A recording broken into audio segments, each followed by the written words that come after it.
അസ്സലാമലൈക്കും. എന്തൊക്കെയുണ്ട് വിശേഷങ്ങൾ? എല്ലാവർക്കും സുഖമാണെന്ന് വിശ്വസിക്കുന്നു. ഇന്ന് ഞാൻ തയ്യാറാക്കുന്നത് ഫ്രൂട്ട് കസ്റ്റാർഡാണ്. നമുക്ക് വളരെ എളുപ്പത്തിൽ നല്ല ടേസ്റ്റി ആയിട്ടും ഉണ്ടാക്കാൻ പറ്റുന്ന ഒരു ഫ്രൂട്ട് കസ്റ്റാർഡ് റെസിപ്പിയാണിത്. അപ്പോൾ നമുക്കിത് എങ്ങനെയാണ് ഉണ്ടാക്കുന്നതെന്ന് നോക്കാം. കസ്റ്റാർഡ് ഉണ്ടാക്കാൻ വേണ്ടിയിട്ട് ആദ്യം ഒരു പാനിലേക്ക് 1 ലിറ്റർ പാലെടുത്തിട്ടുണ്ട്.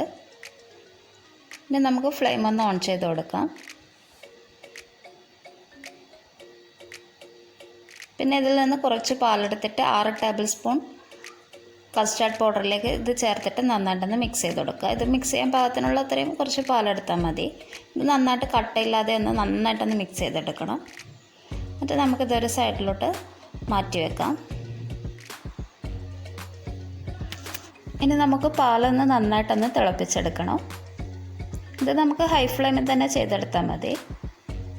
ഇത് നന്നായിട്ട് ഇളക്കിക്കൊണ്ടിരിക്കാൻ വേണ്ടിയിട്ട് ശ്രദ്ധിക്കണം, അല്ലെങ്കിൽ ഇതൊന്ന് അടിയിൽ പിടിച്ചു പോകും. പിന്നെ ഇതിലേക്ക് കുറച്ച് അണ്ടിപ്പരിപ്പും ബദാമും എടുത്തിട്ടുണ്ട്. ഇതൊരു മിക്സിയിലേക്ക് ചേർത്തിട്ട് നന്നായിട്ട് ഇതൊന്ന് പൊടിച്ചിട്ട് ഒരു സൈഡിലോട്ട് മാറ്റി വെക്കാം. പിന്നെ പാല് നന്നായിട്ടൊന്ന് തിളപ്പിച്ചെടുക്കുക. ഇത് നമുക്ക് വളരെ പെട്ടെന്ന് തന്നെ ഉണ്ടാക്കാൻ പറ്റുന്ന ഒരു ഐറ്റമാണ് ഈ ഒരു ഫ്രൂട്ട് കസ്റ്റാർഡ് എന്ന് പറയുന്നത്. നമുക്ക് നല്ല ടേസ്റ്റി ആയിട്ട് തന്നെ പെട്ടെന്ന് ഉണ്ടാക്കാൻ വേണ്ടി പറ്റും. ഇത് നന്നായിട്ട് തിളച്ച് വരുന്ന സമയത്ത് നമുക്ക് ഇതിലോട്ടേക്ക് ഈ ഒരു പൊടിച്ച മിക്സ് ചേർത്ത് കൊടുക്കാം. ഈ ഒരു സ്റ്റെപ്പ് ഓപ്ഷണലാണ്, താല്പര്യം ഉണ്ടെങ്കിൽ ചെയ്താൽ മതി, ഒട്ടും നിർബന്ധമില്ല കേട്ടോ. ഇത് ചേർത്തിട്ട് ഒന്നുകൂടി നന്നായിട്ട് തിളപ്പിച്ചെടുക്കുക. ഇതിൻ്റെയൊക്കെ ആ ഒരു ഫ്ലേവറൊക്കെ നന്നായിട്ട് ഈ ഒരു പാലുമായിട്ട് യോജിച്ച് വരുന്നവരെ ഒന്ന് നന്നായിട്ട് തിളപ്പിച്ചെടുക്കുക. ഈ മിക്സ് ചേർത്തിട്ടൊന്ന് തിള വരുന്ന സമയത്ത് തന്നെ ഇതിലേക്ക് പഞ്ചസാര ചേർത്ത് കൊടുക്കുക. ഞാനിപ്പോൾ 100 ml കപ്പിലാണ് ചേർത്ത് കൊടുക്കുന്നത്. നമ്മുടെ ഈ ഒരു കസ്റ്റാർഡിൻ്റെ ഒരു ഇതിന് പാകത്തിനനുസരിച്ചിട്ടുള്ള പഞ്ചസാര തന്നെ ചേർത്ത് കൊടുക്കാൻ വേണ്ടി ശ്രദ്ധിക്കണം.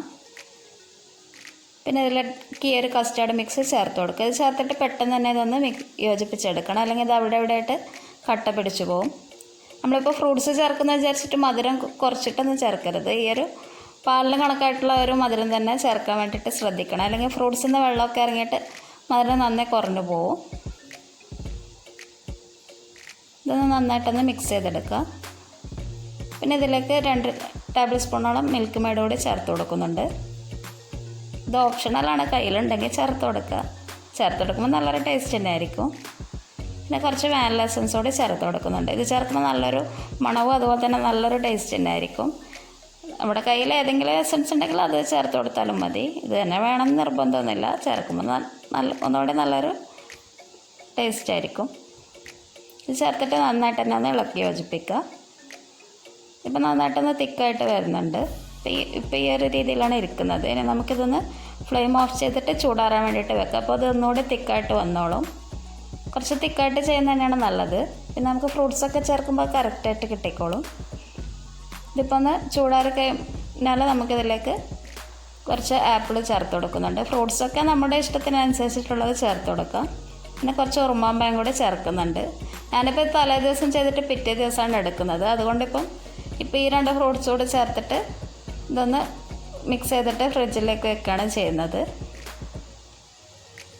പിന്നെ ഇതിലേക്ക് നമുക്ക് നാരങ്ങയൊന്നും ചേർക്കരുത് കേട്ടോ, ഓറഞ്ചൊന്നും ചേർക്കരുത്. അതിപ്പോൾ കയ്പ്പ് രസം വരും. അതുപോലെ തന്നെ പാലിൻ്റെ കൂടെ ആകുമ്പോൾ അത് പിരിഞ്ഞു പോകാനൊക്കെയുള്ള ചാൻസ് ഉണ്ട്. ഇതിനെ ഒന്ന് തണുപ്പിച്ചെടുക്കുക. ഇതിപ്പോൾ ഞാനിപ്പോൾ പിറ്റേ ദിവസം എടുത്തിട്ടുണ്ട്. ഇതിലേക്ക് കുറച്ച് കറുപ്പ് മുന്തിരി കൂടി ചേർത്തിട്ടുണ്ട്.